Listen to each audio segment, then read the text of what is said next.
How many times have we seen the Gunners dominate possession, control the flow of games, and yet be one injury away from instability at the back? Depth and adaptability have always been key questions for Mikel Arteta's side, but this summer Arsenal acted decisively by bringing in one of Europe's most tactically flexible and intelligent defenders, Piero Hincapié. The Ecuadorian arrived from Bayer Leverkusen with a reputation as one of the most progressive young centre-backs in Europe. Today we're going to explore in detail how Hincapie fits into Arteta's system, what he brings to the squad, and how his presence might reshape Arsenal's tactical evolution in the Premier League and Champions League. So Piero Hincapié, a left-footed defender, he is comfortable playing as a centre-back in a back four, as the left-sided defender in a back three, and even as a defensive-minded fullback. His biggest strengths are anticipation, mobility, and press resistance. He is not a towering enforcer like Gabriel, but he brings agility, quick decision making, and composure in possession. That combinations make him one of the most modern defenders Arsenal could have targeted, someone who suits a side that thrives on high defensive lines and structured possession play. To understand Hincapie's value, we need to look at Arteta's defensive framework.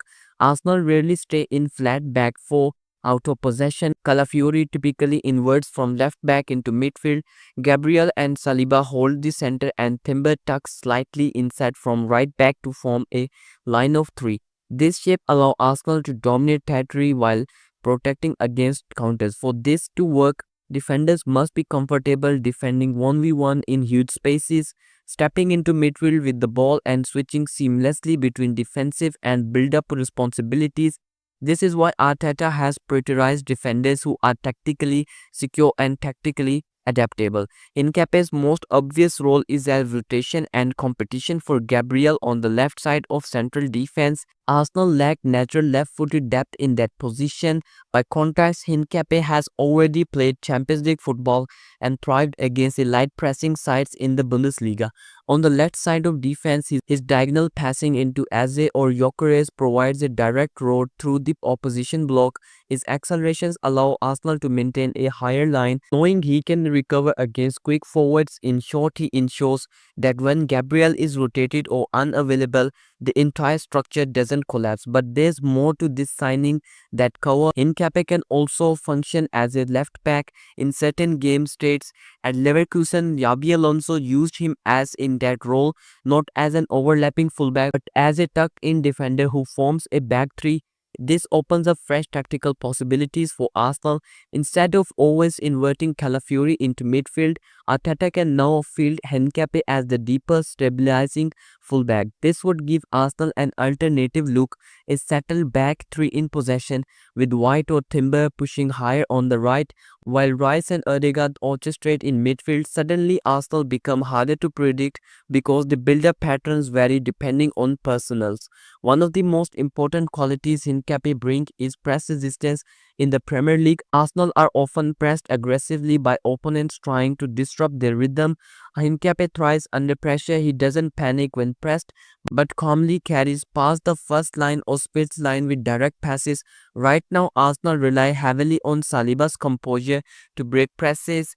On the right side, with Hincapie, they now have symmetry, the ability to progress through entire flank. This makes it harder for opponents to funnel Arsenal into one-sided build-up traps, and it increases the overall control Arteta wants in big games. Transitions have been another key weakness for Arsenal. Last season, when possession was lost high up the pitch, the defense often had to cover massive open spaces. Zinchenko positioning left gap wide on the flank, and his lack of recovery speed made Arsenal vulnerable against fast transitions.